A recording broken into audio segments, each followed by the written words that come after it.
d'être venus si nombreux à l'île Pèlerin pour l'ouverture de ces journées européennes.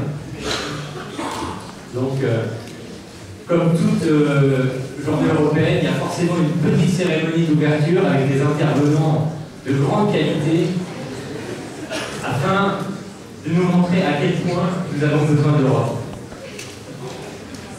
Bonsoir, mesdames. Bonsoir, mesdames. Bonsoir, messieurs.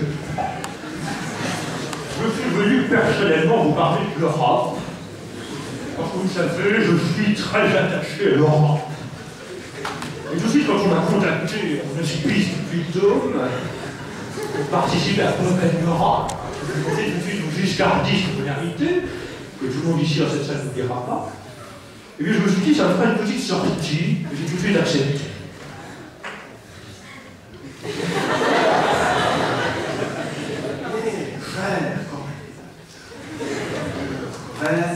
Bretagne. Je suis venu beaucoup de plaisir, une nouvelle fois dans ce vénérable mur.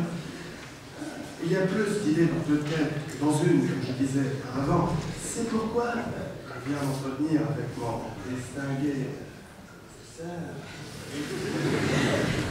Parler de l'Europe, pour moi, ce n'est pas nouveau. J'ai une grande admiration pour ces hommes, pour ces femmes qui ont porté bien haut l'espoir d'une paix durable, une grande fraternité entre les peuples, l'union dans la diversité, c'est... Monsieur Chirac, je trouve toujours choquant et blessant de s'arroger le monopole de l'Europe. Vous n'avez pas, Monsieur Chirac, le monopole de l'Europe, vous n'avez pas. J'étais moi-même président, parce que j'aime bien être président, de la Convention sur l'avenir de l'Europe. Et vous, Monsieur Chirac, qu'avez-vous fait de concret pour l'Europe? Écoutez, Monsieur Valéry Giscard d'Estaing, vous n'êtes plus président de cette convention. Et je ne suis plus président.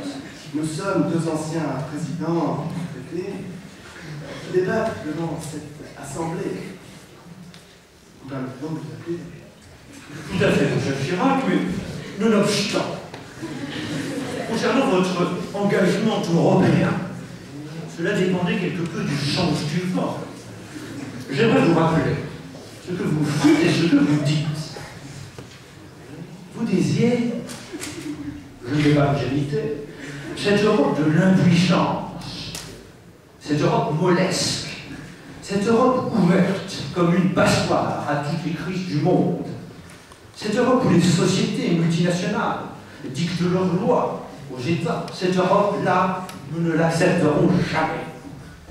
Qu'est-ce que vous faites de concret pour l'Europe? Je vous repose la question. En l'occurrence, M. D'Estaing et le imbécile ne changent pas d'avis. Durant mes mandats, je fus, comme mon prédécesseur, l'Européen de France, ne l'oublions pas. J'ai fait l'Europe avec l'Irak, avec Angela. Church. Mais répondez précisément à ma question, M. Chirac. Votre engagement européen est-il sincère? Parlez-moi avec Europarler. J'ai envie de vous dire, Valéry, que sans moi, il n'y aurait pas eu de débat démocratique sur votre traité sur la Constitution de l'Europe. Cependant, je ne m'étalerai pas davantage sur ce sujet. Nous allons laisser la jeunesse parler du vrai destin de l'Europe en l'occurrence. Un Nicolas, prénom très en vogue en ce moment, président de l'Alliance du Mexique, et une ancienne collègue de travail du temps de l'ancien premier ministre de ma cohabitation, Madame Elisabeth Guigou.